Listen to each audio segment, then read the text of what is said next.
Trump is Putler. Trump literally is Putler. So Hasan Piker just perfectly captured how Trump's Iran strategy mirrors Putin's abandonment playbook, calling Trump Putler while U.S. military officials watch America betray the UAE exactly like Russia betrayed Assad. This breakdown exposes the stunning parallels between two failing empires. Let's break this down. So this image, for those of you who don't know, if you're not like super autistic and tapped into, the situation monitoring for many years now, this image is from Syria specifically. It's and not just Ukraine, but also from the Syrian conflict as well. It's a Putin monkey meme. Whenever Vladimir Putin does something unbelievably stupid, where he just writes off his allies or something of that sort, or just does something inexplicable. This Putin monkey meme originated during Russia's Syrian disasters. Whenever Putin would promise support, then leave allies hanging. Military analysts started using it in 2016 when Russia repeatedly abandoned Syrian positions. Now, U.S. Central Command is literally using the same meme for Trump's Middle East policy. They'll put this meme up of Vladimir Putin as playing chess as a monkey.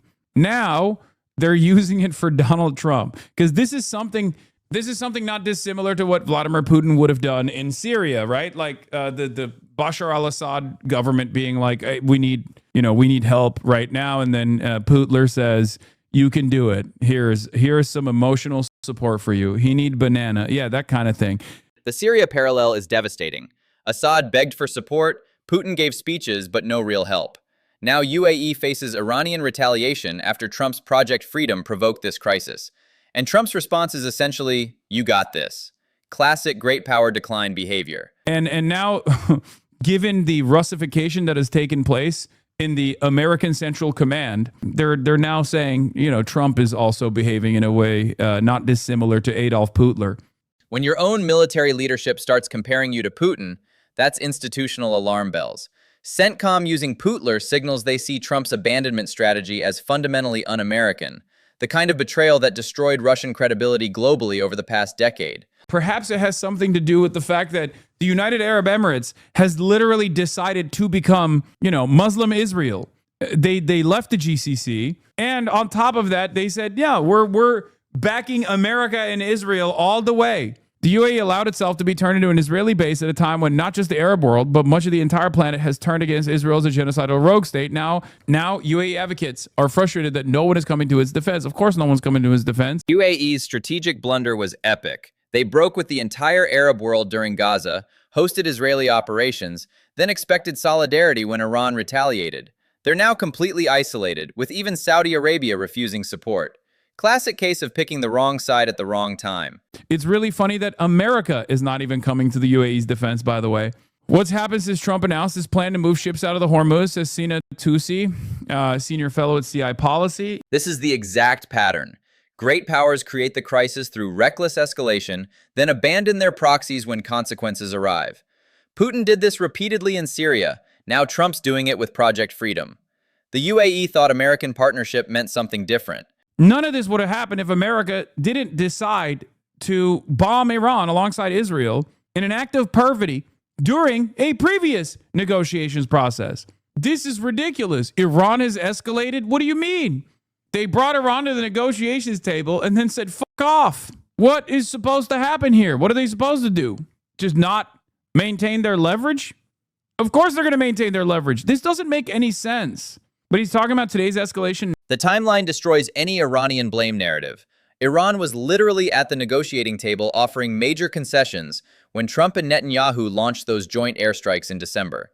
You can't bomb someone during ceasefire talks, then act surprised when they respond militarily. The reason why Iran is doing that when it wasn't doing it yesterday is because America has decided to force their assets through the Strait of Hormuz. That's the reason. Instead of negotiating with Iran, America has chosen military escalation once again. So obviously, Iran is going to retaliate. Project Freedom launched 3 weeks ago, forcing U.S. naval assets through Hormuz after Iran had agreed to dial down tensions. This was pure provocation, designed to restart conflict just as diplomatic progress was being made. Iran's response was entirely predictable. I don't know why behave as though our enemies, like our foreign adversaries, are incapable of making rational decisions or incapable of advancing their own interests. Or if they do advance their own interests, we treat it as though it's like totally ridiculous. We make it seem as though there's not two parties. We make it seem as though there's not two parties to this negotiations process, that they're just doing this for no reason out of nowhere. American foreign policy consistently treats adversaries as irrational actors, which creates dangerous blind spots. When you assume enemies can't make strategic calculations, you miss obvious cause and effect relationships, like bombing someone making them less likely to negotiate.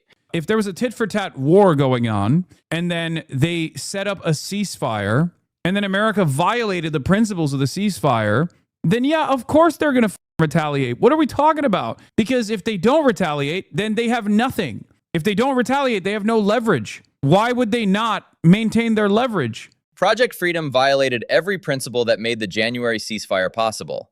Iran agreed to de-escalate in exchange for negotiation space. Trump's naval provocations showed America negotiates in bad faith, so Iran logically restored their deterrent capabilities. We got to go back to like 60 plus days ago when Iran was at the negotiations table saying, we will lean into your maximalist demands. We will cave to your demands. We will concede to them as long as you give us sanctions relief. Of course, they have to reestablish that deterrence. Iran had offered to accept major limitations on their nuclear program in exchange for sanctions relief, real concessions that took months to negotiate. The joint U.S.-Israeli bombing in December destroyed all that diplomatic progress in a single night. Completely predictable escalation.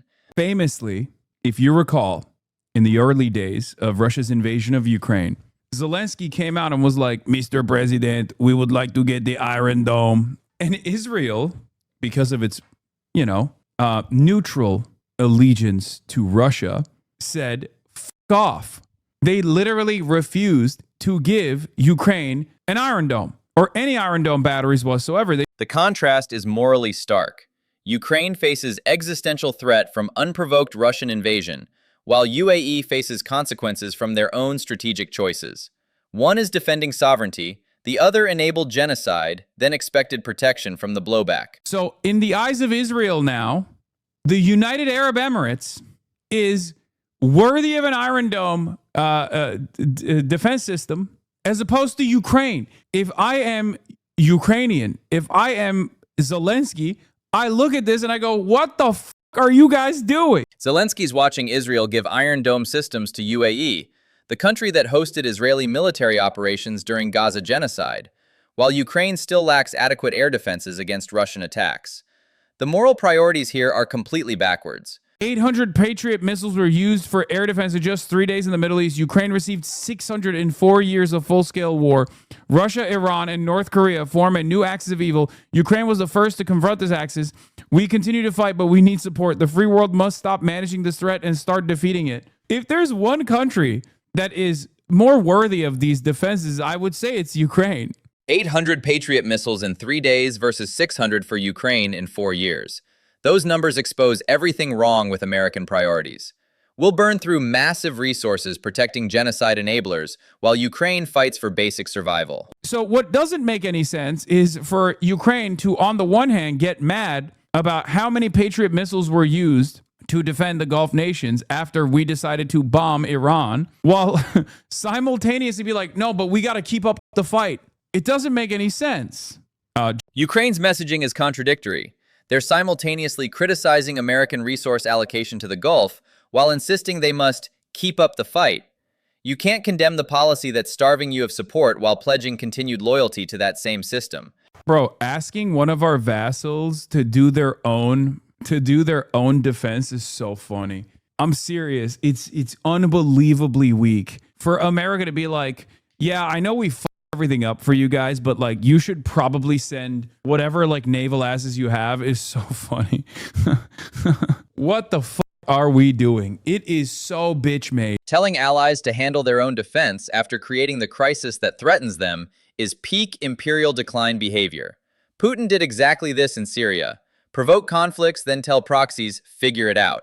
It signals weakness, not strength. This goes back to what I was saying about Donald Trump being a great nation builder for China. It goes back to what I was saying about Donald Trump doing unbelievable damage to the confidence that people had in American security. Murtaza Hussein from Dropsite says South Korea should take some action. Trump's unreliability pushes every ally toward China's stability model. When America creates crises, then abandons partners, Beijing looks like the reliable option. South Korea, Japan, even European allies are quietly hedging their bets, exactly what China wants. Only thing standing in the way of the United States of America is its own incompetence. I don't even know if they're capable of pulling off a sophisticated like 9/11 style false flag attack. I mean, you're asking me if it's if that's a possibility, but I don't know. I just don't think that America has the capabilities of pulling off a world-changing false flag attack of that magnitude. The Iran policy perfectly captures American self-sabotage. We had them at the negotiating table offering concessions, then bombed our way back to crisis. Trump's response mirrors Putin's incompetence exactly. American decline isn't external threat, it's institutional failure.